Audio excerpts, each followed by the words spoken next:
আসসালামু আলাইকুম প্রিয় নেতৃবৃন্দ। জাতীয় পার্টি ধানের শীষের বিজয় হোক এই বাংলার মাটিতে ইনশাআল্লাহ। তারা হলে বিভিন্ন নির্যাতন শিকারকারী। তবে আমি প্রত্যেকটি মানুষকে অনুরোধ করে বলবো, হয়তো আমাদের তারেক রহমান বাংলাদেশে আছেন এবং একমাত্র এই বাংলাদেশ বাঁচাতে পারে তারেক রহমান। তবে জিএর আদেশে যেন তারেক রহমান রাজনীতি করে প্রত্যেকটা গরিব অসহায়ের মাঝে যে উপস্থাপন করেছে একটি ফ্যামিলি কার্ড, সেই ফ্যামিলি কার্ডটা যেন প্রত্যেকটা গরিব দুঃখী অসহায় মানুষ পায়। আর যাদের দুই একটা ভিডিওতে দেখা যায় গরিব দুঃখী মানুষকে বাড়ি করে দেবে, তবে কথা কাজে আমাদের তারেক রহমান ঠিক রাখিবে আশা করি। আর যদি ঠিক না রাখেন, এ বাংলাদেশের মানুষ এখন অনেক সচেতন হয়েছে, বাংলার মানুষ এখন প্রতিবাদ শিখছে। তবে এখন আমাদের বিএনপির পক্ষ থেকে আমরা ভালো কাজ করব, সাধারণ জনগণ যেন আমাদের সবসময় পাশে থাকে। আর প্রত্যেকটা মানুষ প্রত্যেকটা ঘরে ঘরে যে এমনভাবে বোঝাতে হবে আমাদের তারেক রহমানের আদেশে আমরা রাজনীতি করতে চাই। হয়তো আগে পিছে যাই হয়েছে, এখন নতুন করে বাংলাদেশ স্বপ্ন দেখেছে। তারেক রহমানকে নিয়ে আমরা গৌরব অথবা আলোচনা প্রত্যেকটা মানুষের মুখে থাকবে। তবে সেভাবে যেন কাজটি করে অসহায় গরিবের মাঝে যেন থাকে, আমার এটাই দাবি। আর এটা আমার মরণের আগ পর্যন্ত দাবি থাকবে। তবে আপনি ভালো কাজের জন্য সবসময় নিয়োজিত থাকবেন, কোনো খারাপ কাজের জন্য নিয়োজিত থাকবেন না।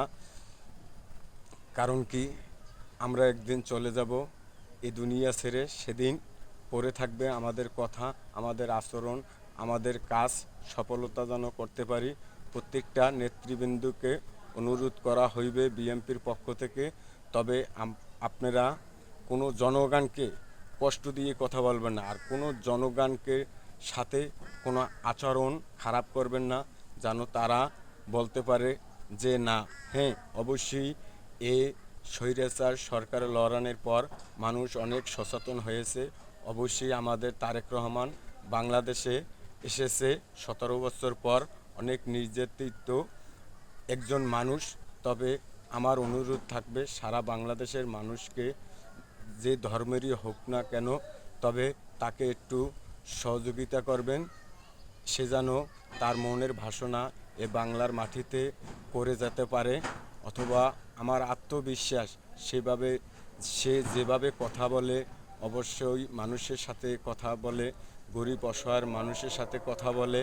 তবে আপনারা সেই কথাটা লক্ষ্য করবেন যে অবশ্যই তার পাশে থাকব এবং বিএনপিকে এমনভাবে একটা দল গঠন হোক যে সাধারণ জনগণের মাঝে থাকবে, অথবা যে জায়গা জমি খাইতে পারে না তাকে উদ্ধার করা দেওয়া হবে এবং সব কিছু ভালো কাজের জন্য নিয়োজিত থাকবে। এখন আয়োজন দেশে আপনাদের সামনে আমার মূল্যবান বক্তব্য শেষ করেছি।